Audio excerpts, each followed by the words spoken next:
आज बिल्कुल देखिए संजय सिंह अभी ILBS अस्पताल में मौजूद है और अस्पताल के बाहर की आप हलचल देखेंगे तो अब वो यहाँ पर बढ़ रही है। तिहाड़ जेल की जो जेल वैन है वो यहाँ पर खड़ी हुई है ठीक इमरजेंसी के बाद। अब से कुछ देर पहले संजय सिंह को वार्ड से इमरजेंसी में शिफ्ट किया गया है। यहाँ पर उनकी डिस्चार्ज से जुड़े जो पेपर वर्क है वो यहाँ पर किया जा रहा है। कल जो टेस्ट उनके कंडक्ट किए गए थे तो वो टेस्ट की रिपोर्ट संजय सिंह और उनकी फैमिली को सौंपी जा रही है और अब से कुछ ही देर में संजय सिंह को इसी सामने इमरजेंसी के गेट से निकाला जाएगा और इस जेल वैन में बिठाकर तिहाड़ जेल ले जाया जाएगा। आपको बता दें कि संजय सिंह की जमानत मिलने के बाद पहली तस्वीर जब अपने दर्शकों को दिखाई तो उसमें संजय सिंह व्हील चेयर पर बैठे हुए नजर आए। सामने आप कांच की इमारत देख रहे हैं अस्पताल की, इसी में ही जो एक प्राइवेट वार्ड था वहां पर संजय सिंह भर्ती थे। कल सुबह 10 बजे उनको यहां पर लाया गया था जिसके बाद उनके टेस्ट किए गए और इसी इमारत से संजय सिंह इमरजेंसी में पहुंचे, व्हील चेयर पे वो मौजूद है। कुछ ही देर में अब जेल वैन के जरिए तिहाड़ जेल के लिए संजय सिंह को ले जाया जाएगा। यहां से तकरीबन 45 से 50 मिनट का रास्ता है तिहाड़ जेल का। तिहाड़ जेल ले जाने के बाद वहां पर जो प्रोसीजर है जमानत का वो शुरू किया जाएगा। हालांकि राउज एवेन्यू कोर्ट ने कुछ शर्तें तय की हैं। जी वैभव का रुख कर लेते हैं। वैभव, जैसा कि जतिन बता रहे हैं अभी तो हॉस्पिटल में ही है, अस्पताल में ही है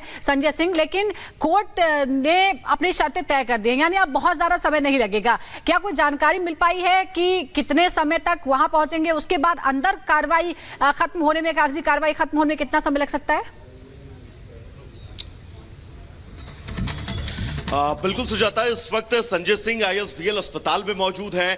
बॉन्ड भरे जाने की जो फॉर्मेलिटीज है वो इस वक्त पूरी की जा रही हैं और इसी बीच संजय सिंह को ISBL अस्पताल से तिहाड़ जेल ले जाया जाएगा और बॉन्ड भर जाने के बाद जो संजय सिंह की रिहाई के कागजात हैं जमानत के वो लेकर तिहाड़ जेल पहुंचेंगे उनके अधिवक्ता और उसके बाद वहां पर पेपर वर्क होंगे और उसके बाद संजय सिंह जो है वो जेल से बाहर आएंगे। यानी कि अगर पूरे प्रोसेस की बात करें तो तकरीबन 2 से 3 घंटे का वक्त और लगेगा और जब संजय सिंह तिहाड़ जेल से बाहर निकलेंगे और तिहाड़ जेल से बाहर निकलने के बाद उनका कार्यक्रम क्या है, क्या वो अरविंद केजरीवाल के घर पर उनकी पत्नी से मिलने जाएंगे, वो सीधा अपने आवास यानी कि जिस वक्त जहां पर हम मौजूद है वहां पर पहुंचेंगे। एक बार संजय सिंह के आवास की तस्वीर अगर हम आपको दिखाएं तो आप देखिएगा यहां पर आम आदमी पार्टी के तमाम कार्यकर्ता जो हैं वो इस वक्त जुटे हुए हैं क्योंकि वो समझते हैं संजय सिंह का इस परिस्थिति में बाहर आना, जब आम आदमी पार्टी की टॉप लीडरशिप तमाम ऐसी है जो इस वक्त जेल में ही मौजूद है। संजय सिंह लोकसभा चुनाव से पहले जमानत पर बाहर आ रहे हैं तो तय है आम आदमी पार्टी के लिए आने वाले लोकसभा चुनाव में जो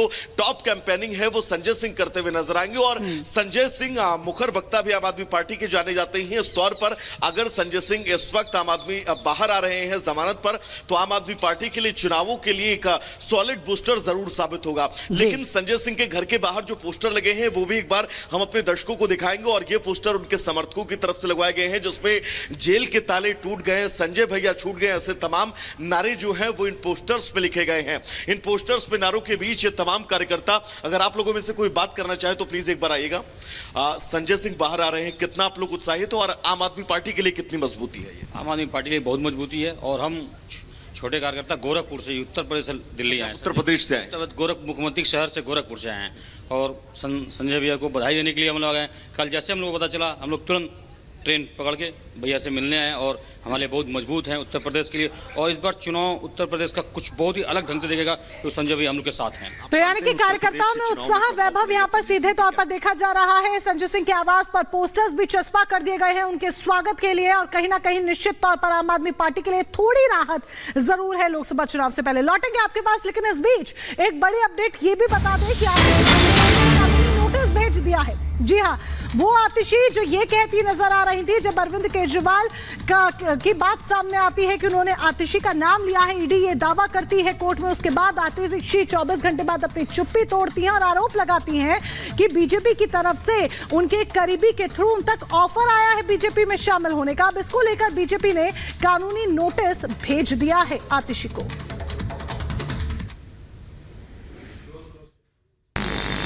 कि भारतीय जनता पार्टी ने मेरे एक बहुत व्यक्तिगत करीबी व्यक्ति के माध्यम से मुझे भारतीय जनता पार्टी ज्वाइन करने के लिए अप्रोच किया।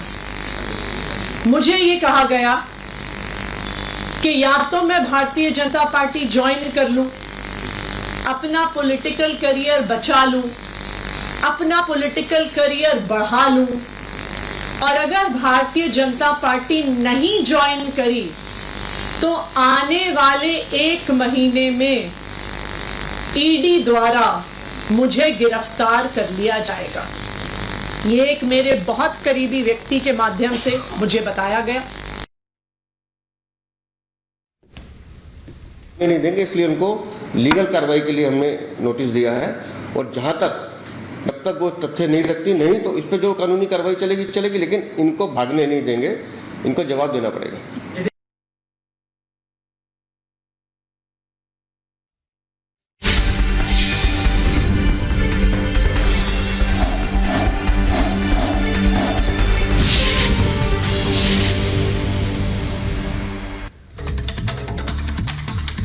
और अब बात करते हैं लोकसभा चुनाव 2024 की, और बात बिहार की सारण लोकसभा सीट की, जहां पर मुकाबला इस बार रोमांचक हो गया है। इस बार पिता नहीं बल्कि बेटी मैदान में है। रोहिणी आचार्य और बीजेपी की तरफ से राजीव प्रताप रूड़ी के बीच मुकाबला होने वाला है। पहली बार राजनीति में चुनावी मैदान में उतरी है रोहिणी आचार्य, लालू यादव की बेटी। सारण सीट राजीव प्रताप रूड़ी लगातार 2 बार से जीत रहे हैं, तीसरी बार फिर मैदान में हैं, लेकिन उन्हें चुनौती देने के लिए रोहिणी आचार्य उतरी हैं।